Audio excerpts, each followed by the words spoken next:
Hello students, so today we are going to study poem The Kite from class 6 Honeysuckle book, and it is written by Harry Ben.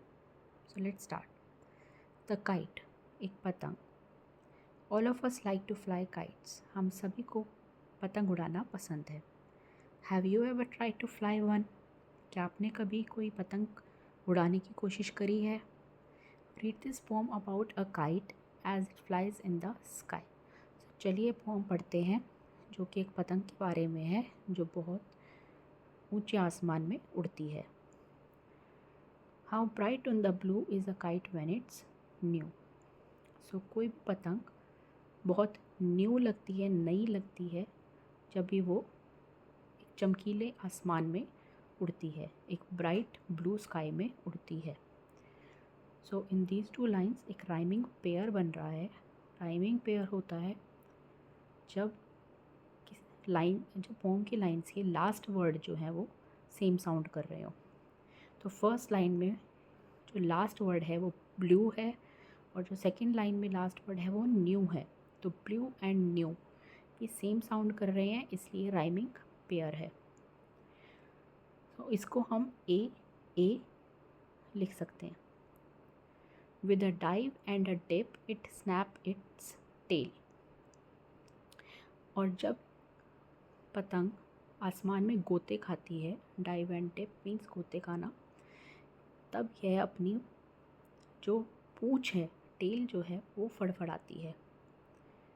Now second stanza की first line में dive and dip, D जो sound है, dive और dip का जो D है, ये poetic device यहाँ पे बनता है जिसे हम एलिट्रेशन कहते हैं.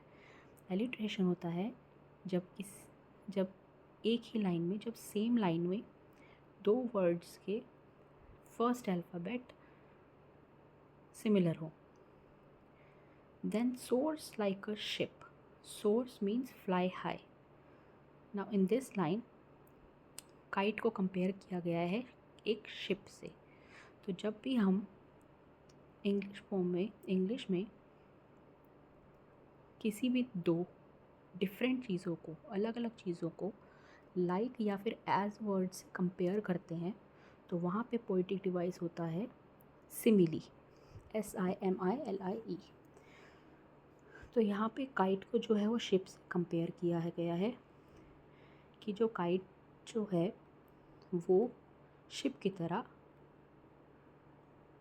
फ्लाई हाई करती है. जैसे कि एक शिप अपनी सेल के साथ पानी में मूव करता है, वैसे ही काइट जो है वो आसमान की ऊंचाइयों में उड़ती है. As over tides of wind it rides. जैसे कि एक शिप टाइड्स में मूव करता है, जाता है, ऑफ विंड इट राइड्स, और उसकी हवाओं में राइड करता है. Climbs to the crest of a gust and pulls. और जो पतंग है वो शिप की तरह क्लाइंब करती जाती है टॉप तक, आसमान के टॉप तक पहुंच जाती है. Of a gust and pulls. जैसे ही काइट हवा के झोंके से और उसकी जो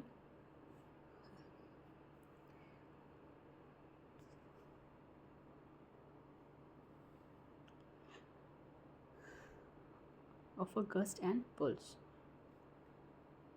और हवा के झोंकों और उसकी रस्सी को खींचने से वो आसमान के टॉप तक पहुंच जाती है. Crest means top.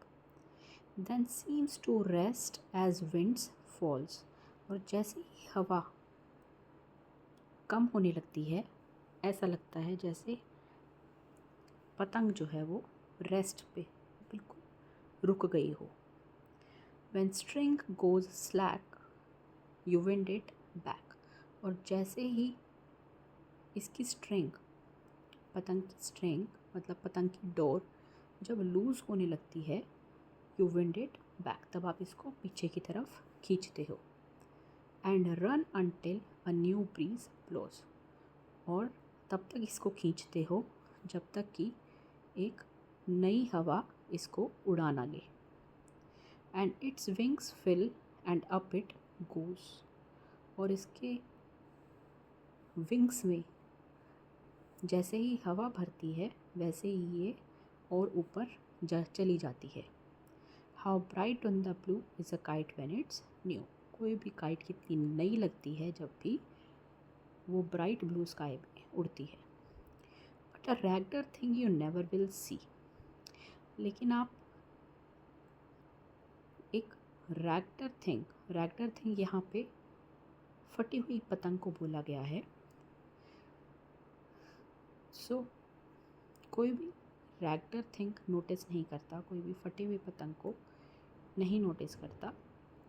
When it flaps on a string in the top of a tree, जब भी यह कोई अपनी डोर से लटकी होती है किसी भी पेड़ पे।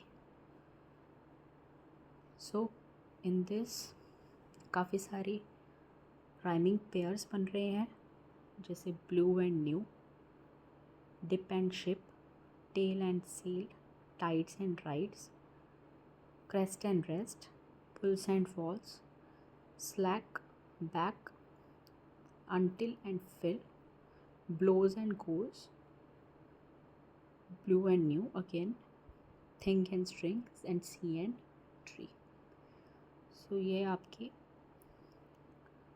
rhyming pairs हैं। and poetic devices, first line में आप देख सकते हो ब्राइट और ब्लू,